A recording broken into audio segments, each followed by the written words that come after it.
We cannot, as a country, afford to lose the cooperative movement because of bad governance or legislation. We've seen as counties, and probably rural counties, how the cooperative movement can facilitate productivity in activities like agriculture.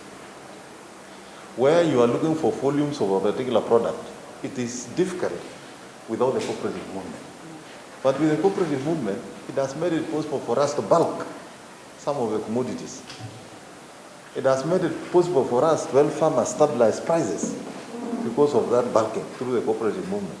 So it is a movement that needs to be strengthened. Proper governance structures needs to be put in place because it adds a serious percent in terms of the GDP into the economy. Cooperative movement is one of the best vehicles to mobilize capital. We are building, the farmers here through a cooperative union are building a milling plant that is costing about 472 million. But farmers alone are mobilizing about 200 and something million. Through our cooperative and enterprise development fund, we are giving loans to these small cooperatives for about 5 million in a cooperative. So you can see how easy is it for them to be able to mobilize about 200 million just because they are in a cooperative movement. If you ask people, individuals on their own to do that, it's not possible. So this movement is a good vehicle for development, it's a good vehicle for creating employment, it's a good vehicle, particularly for agriculture sector in this country. It is very good in terms of stabilizing markets, building capacity, enhancing productivity, and even in terms of capacity building. It's easy to train farmers and other groups that are already organized in a cooperative movement than trying to go to individuals and ask them that we want to train you on financial management. It's quite difficult.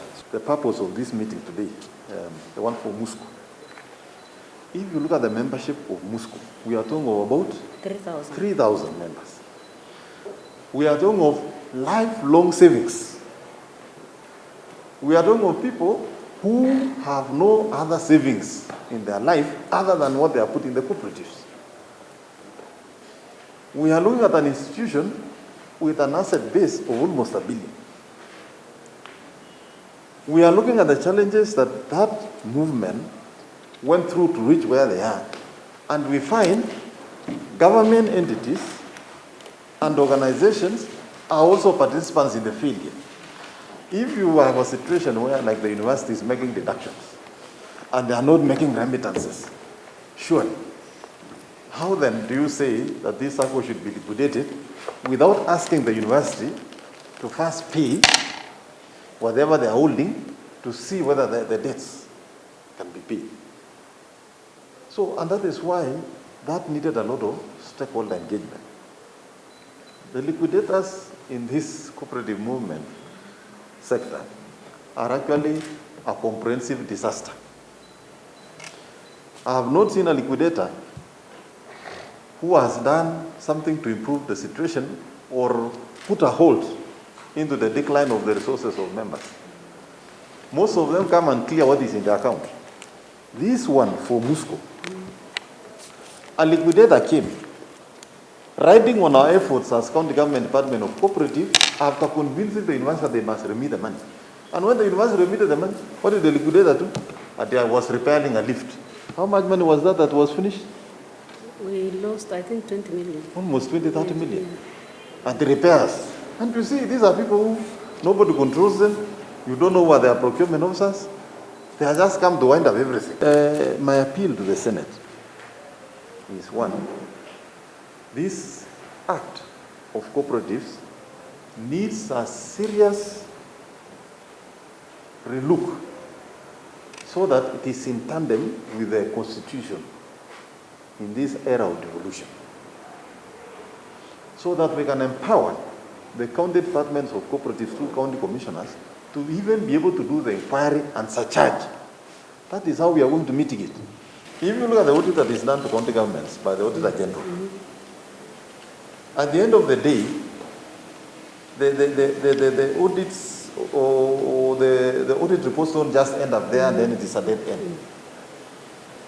The queries must be answered and the systems must be improved so that you don't repeat the same. the same things. For this, auditing is just a function like a ritual, just to fulfill the requirement of the law that has been audited. And I think we need the help of the Senate to look into the auditing function and the whole Cooperatives Act, so that the functions of the Commissioner of Cooperative do not clash, but rather becomes facilitatory between county and national government. For us as a committee, the Senator is aware, we are willing and ready to assist as much as we can with all the roadblocks and all the problems which might be there. We will be ready to help you. We will also want to know, as you have said, where did this money go? Yeah? We want to know the people who are dealing with it, why nothing was done, and some of them should have been in court somehow, even if it's from the membership. You accuse this guy, somebody was your leader, you know that they have mismanaged, as you have said. Why do you have to wait for somebody else to come? Why don't they go and they accuse these people? Sometimes they have the right to do it. Sometimes I think ourselves we fear for this so karibu nyumbani huyu ni familia hapo huyu. So that issue is the one which causes a lot of problems. But I think the membership has to wake up, because the issue of corruption in this country is going, every day things are worse. But when it comes to at the local level, cooperatives, and nothing is happening, then I don't think we will help ourselves. My plea to the Ministry of Cooperatives is that it is very important, as much as possible, to stick to the law and provide for steps. This society suffered because they did not have an opportunity to have a conversation with the cooperatives. If that had been provided for, the SACCO would have been able to sell some of its assets to rescue themselves.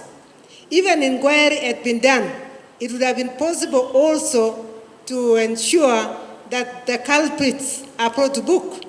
So they became victims both ways. They could not hold on to whoever had dealt a blow to their investments, and they were not able to be listened to those who were supposed to be taking care of them. SARSA has said it, and I want to repeat what they said, which is what we had a problem with. Because SARSA is not about closing SACCOs. It is about supporting SACCOs. The Ministry of Cooperatives is supposed to be protecting SACCOs, not about killing SACCOs. And if that be the position from today going forward, then there is hope for Moscow.